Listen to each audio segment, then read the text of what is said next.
Corpus Hermeticum Book 2. Poimander the Vision. Hermes, while wandering in a rocky and desolate place, gave himself over to meditation and prayer. Following the secret instructions of the temple, he gradually freed his higher consciousness from the bondage of his bodily senses, and thus released, his divine nature revealed to him the mysteries of the transcendental spheres. He beheld a figure, terrible and awe-inspiring.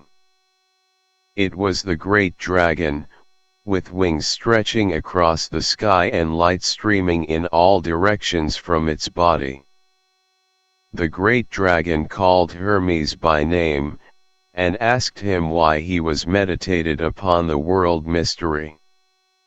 Terrified by the spectacle, Hermes prostrated himself before the dragon, asking it to reveal its identity. The great creature answered that it was Poimandras, the mind of the universe, the creative intelligence, and the absolute emperor of all.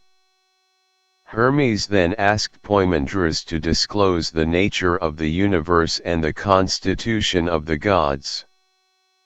The dragon acquiesced, bidding Trismegistus hold its image in his mind. Immediately the form of Poimandras changed. Where it had stood there was a glorious and pulsating radiance. This light was the spiritual nature of the great dragon itself. Hermes was raised into the midst of this divine effulgence, and the universe of material things faded from his consciousness. Presently a great darkness descended and, expanding, swallowed up the light. Everything was troubled. About Hermes swirled a mysterious watery substance which gave forth a smoke-like vapor. The air was filled with inarticulate moanings and sighings which seemed to come from the light swallowed up in the darkness. His mind told Hermes that the light was the form of the spiritual universe and that the swirling darkness which had engulfed it represented material substance. Then out of the imprisoned light a mysterious and holy word came forth and took its stand upon the smoking waters. This word, the voice of the light, rose out of the darkness as a great pillar, and the fire and the air followed after it, but the earth and the water remained unmoved below. Thus the waters of light were divided from the waters of darkness, and from the waters of light were formed the worlds above, and from the waters of darkness were formed the worlds below. The earth and the water next mingled, becoming inseparable, and the spiritual word which is called reason moved upon their surface, causing endless turmoil. Then again was heard the voice of Poimandras, but his form was not revealed. I am your God, the light, and the mind which were before substance was divided from spirit and darkness from light. And the word which appeared as a pillar of flame out of the darkness is the Son of God, born of the mystery of the mind. The name of that word is reason. Reason is the offspring of thought, and reason shall divide the light from the darkness and establish truth in the midst of the waters. Understand Hermes, and meditate deeply upon the mystery. That which in you see and hears is not of the earth, but is the Word of God incarnate.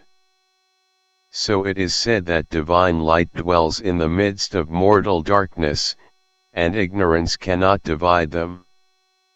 The union of the word and the mind produces that mystery which is called life. As the darkness without you is divided against itself, so the darkness within you is likewise divided. The light and the fire which rise are the divine man, ascending in the path of the word, and that which fails to ascend is the mortal man, which may not partake of immortality. Learn deeply of the mind and its mystery, for therein lies the secret of immortality. The dragon again revealed its form to Hermes, and for a long time the two looked steadfastly one upon the other, eye to eye, so that Hermes trembled before the gaze of Poimandres. At the word of the dragon the heavens opened and the innumerable light powers were revealed, soaring through the cosmos on pinions of streaming fire. Hermes beheld the spirits of the stars, the celestials controlling the universe, and all those powers which shine with the radiance of the one fire, the glory of the sovereign mind. Hermes realized that the sight which he beheld was revealed to him only because Poimandres had spoken a word. The word was reason, and by the reason of the word invisible things were made manifest. The divine mind, the dragon, continued its discourse. The darkness below, receiving the hammer of the word, was fashioned into an orderly universe. The elements separated into strata and each brought forth living creatures. The Supreme Being, the mind, male and female, brought forth the word, and the word, suspended between light and darkness, was delivered of another mind called the workman, the master builder, or the maker of things. In this manner it was accomplished, O Hermes. The word moving like a breath through space called forth the fire by the friction of its motion. Therefore, the fire is called the sun of striving. The workman passed as a whirlwind through the universe, causing the substances to vibrate and glow with its friction. The sun of striving thus formed 7 governors, the spirits of the planets, whose orbits bounded the world, and the 7 governors controlled the world by the mysterious power called destiny given them by the fiery workman. When the second mind had organized chaos, the word of God rose straightway out of its prison of substance, leaving the elements without reason, and joined itself to the nature of the fiery workman. Then the second mind, together with the risen word, established itself in the midst of the universe and whirled the wheels of the celestial powers. This shall continue from an infinite beginning to an infinite end, for the beginning and the ending are in the same place and state. Then the downward turned and unreasoning elements brought forth creatures without reason.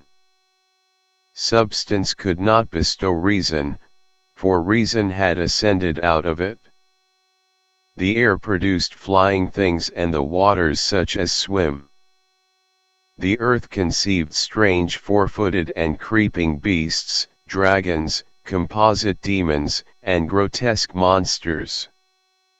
Then the Father, the Supreme Mind, being light and life, fashioned a glorious universal man in its own image, not an earthly man but a heavenly man dwelling in the light of God.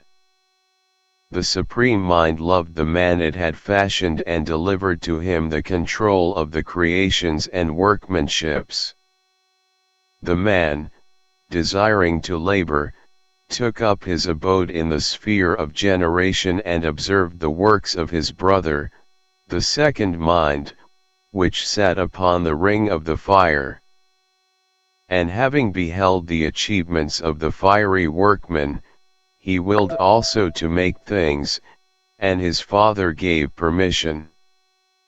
The 7 governors, of whose powers he partook, rejoiced, and each gave the man a share of its own nature. The man longed to pierce the circumference of the circles and understand the mystery of him who sat upon the eternal fire. Having already all power, he stooped down and peeped through the 7 harmonies and, breaking through the strength of the circles, made himself manifest to nature stretched out below.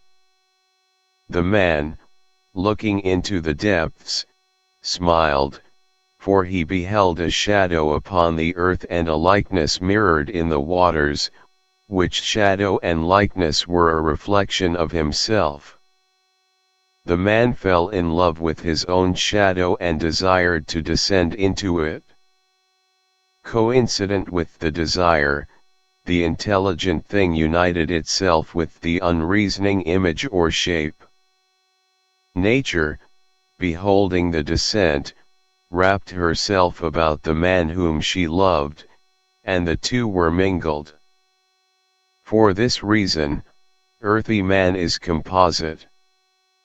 Within him is the sky man, immortal and beautiful, without is nature, mortal and destructible.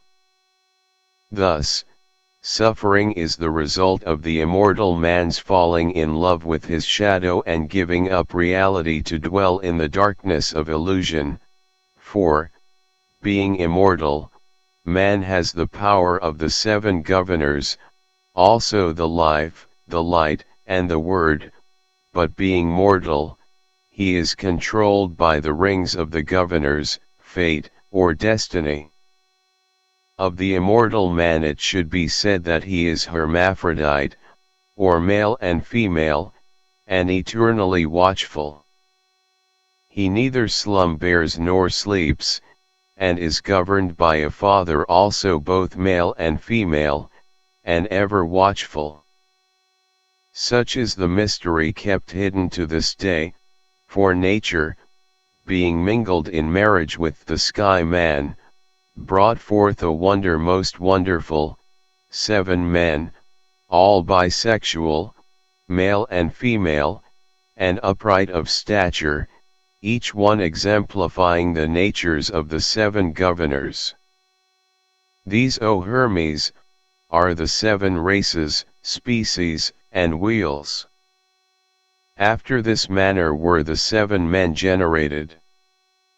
Earth was the female element and water the male element, and from the fire and the ether they received their spirits, and nature produced bodies after the species and shapes of men.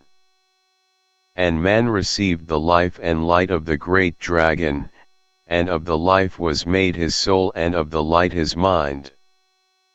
And so, all these composite creatures containing immortality, but partaking of mortality, continued in this state for the duration of a period.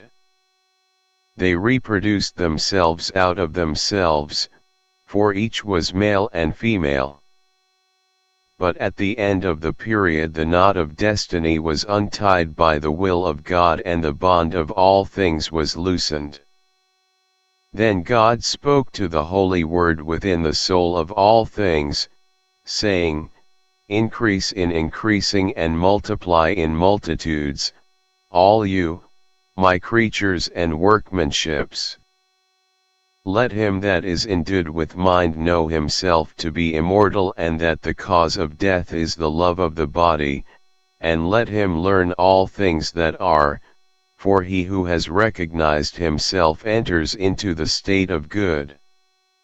And when God had said this, Providence, with the aid of the 7 governors and harmony, brought the sexes together, making the mixtures and establishing the generations, and all things were multiplied according to their kind.